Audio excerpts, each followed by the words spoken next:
Olá, meus irmãos, mais uma vez estamos aqui para a exposição da Palavra de Deus no livro de Marcos. Hoje nós vamos trabalhar aqui de forma bem objetiva os versos 30 até o verso número 37 do capítulo 9 de Marcos. Então nós temos aqui Jesus ensinando aos discípulos mais uma vez sobre a sua morte, a sua ressurreição. E há uma discussão após isso dos discípulos sobre quem seria o maior. Nós temos aqui então uma correlação entre esses textos, né?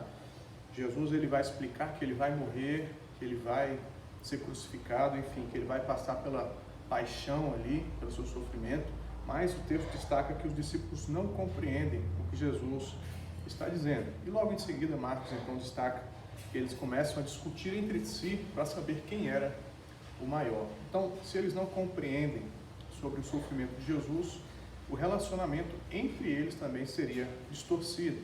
É isso que o texto então nos mostra. O título de hoje é O Filho do Homem é também um servo sofredor. Eu gostaria de ler então Marcos capítulo 9, verso 30 até o verso número 37. Diz assim a palavra do Senhor.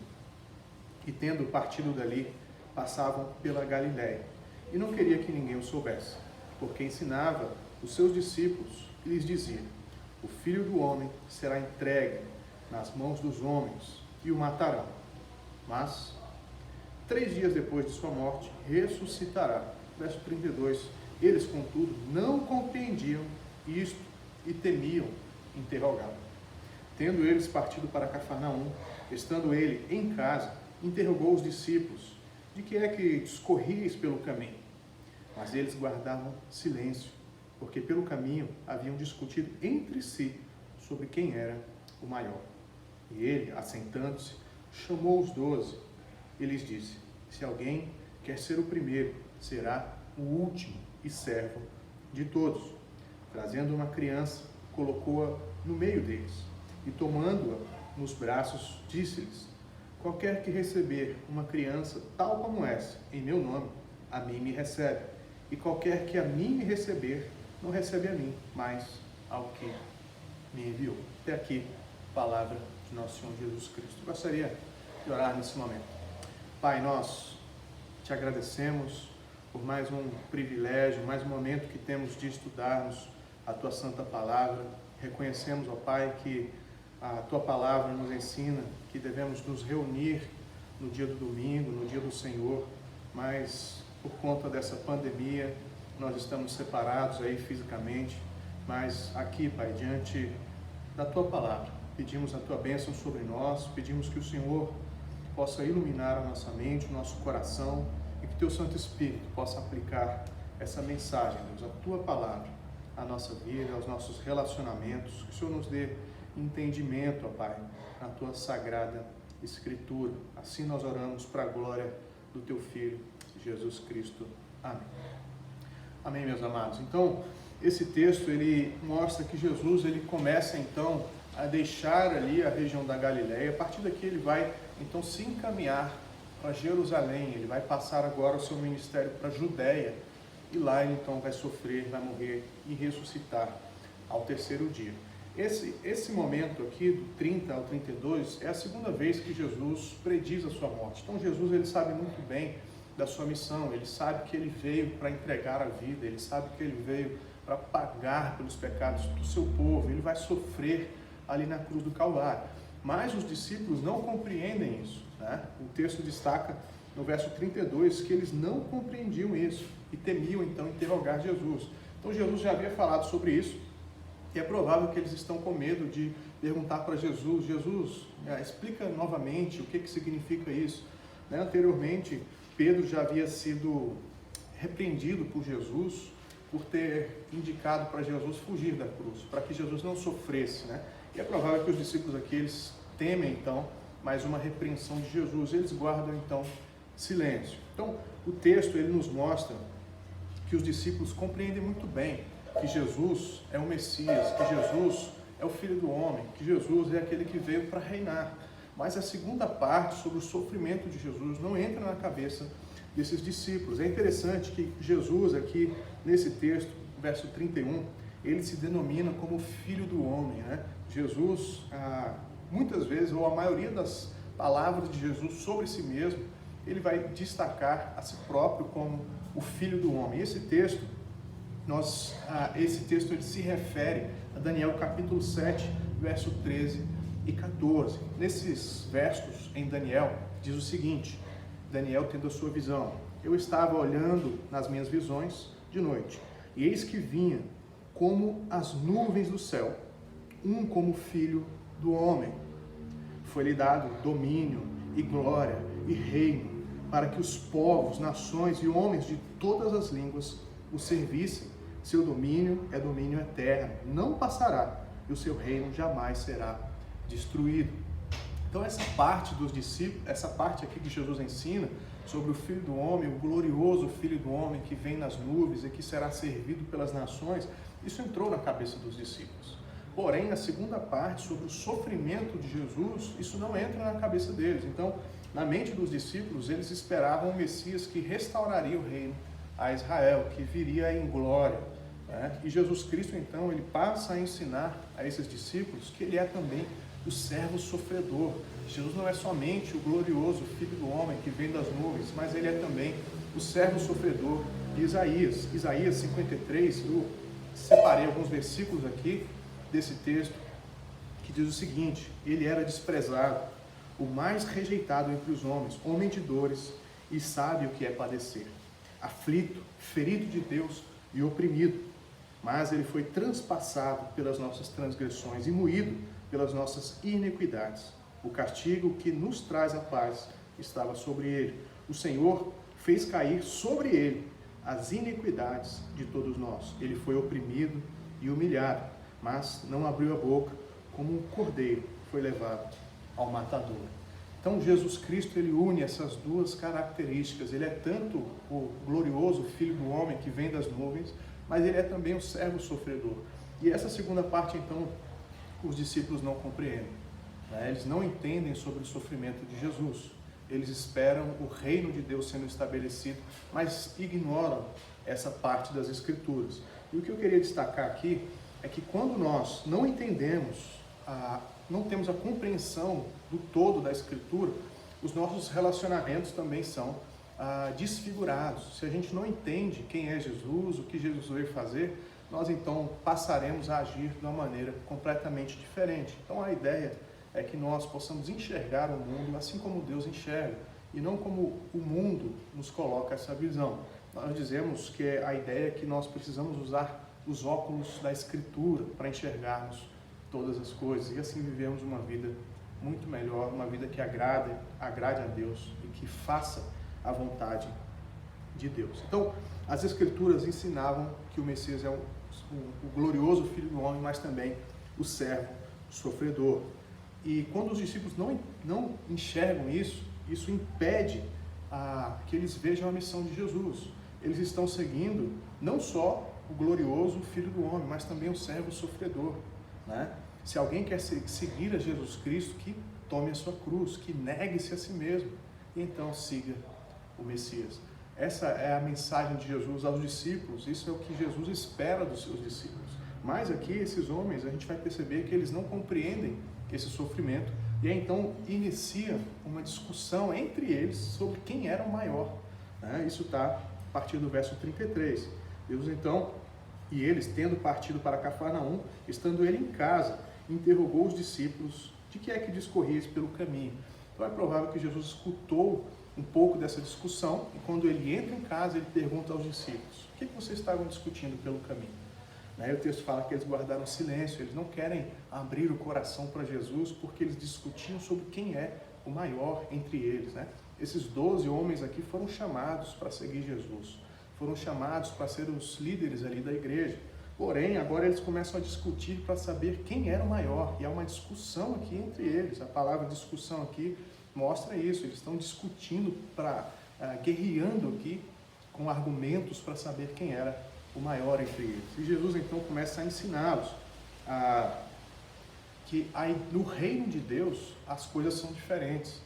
Não é igual ao reino dos homens, né? As coisas estão invertidas. no reino dos homens, no mundo dos homens, no coração do ser humano, a ideia de ser líder é a ideia que os outros vão então me servir.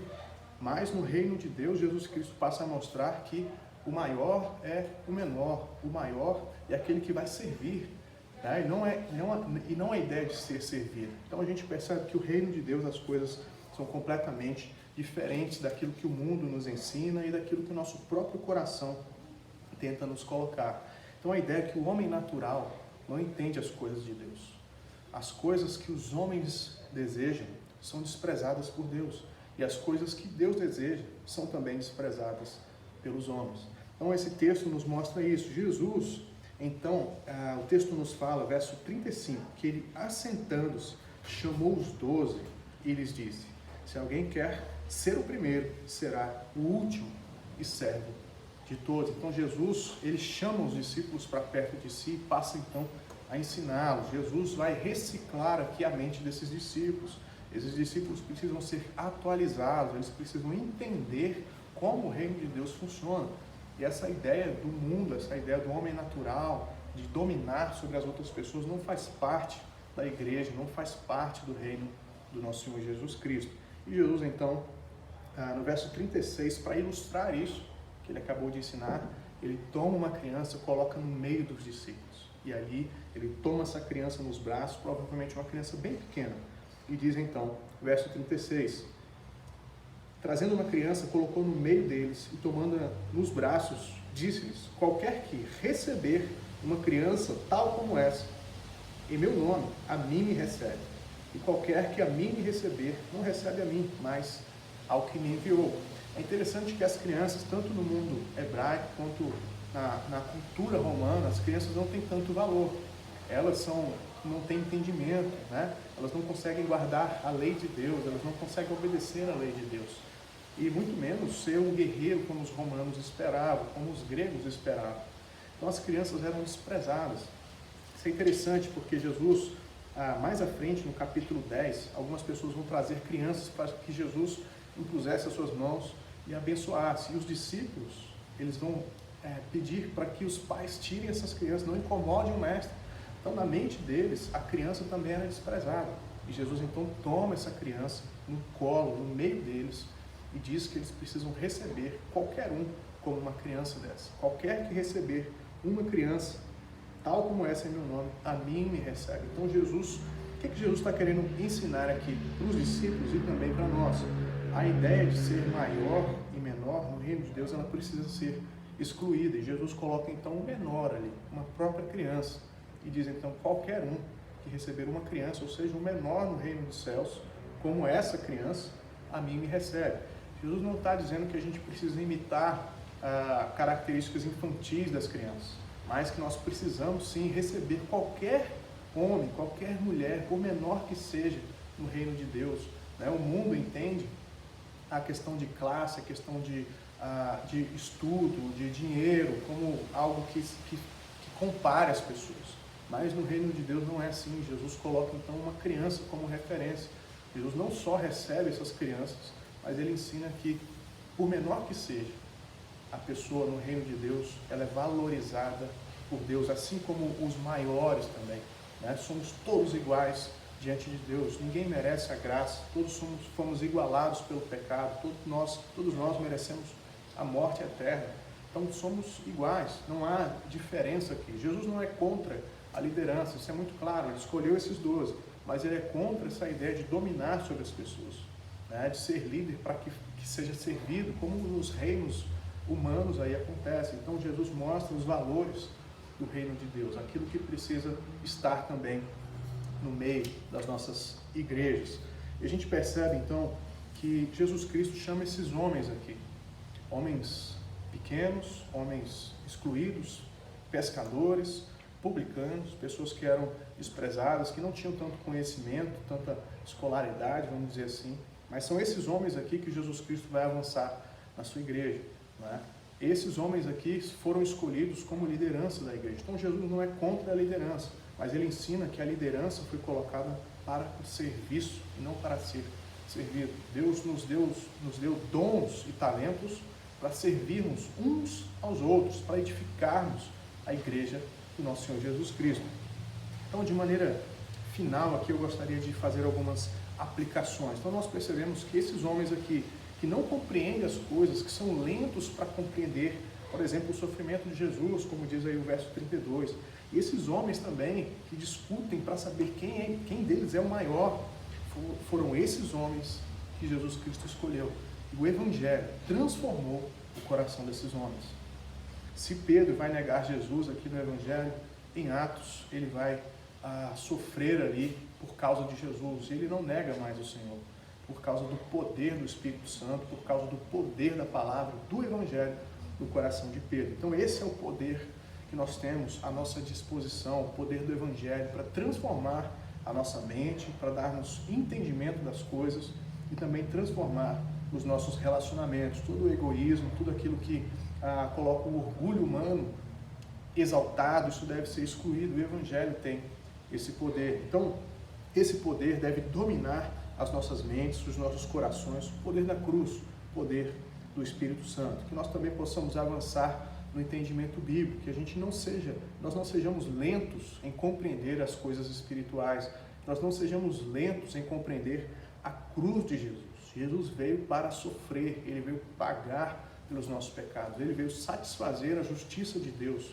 né? Ele tomou os nossos pecados e foi castigado por isso, e nós somos considerados justos aos olhos de Deus por causa de Jesus, e não por qualquer obra que eu e você possamos fazer. Só a cruz de Jesus pode nos justificar diante de Deus. Só a cruz de Jesus tem o poder de perdoar. Só a cruz de Jesus, o sangue do Cordeiro, tem o poder de nos tornar filhos de Deus, de nos aproximar de Deus. E nenhuma obra humana se compara ao que Cristo fez naquela cruz.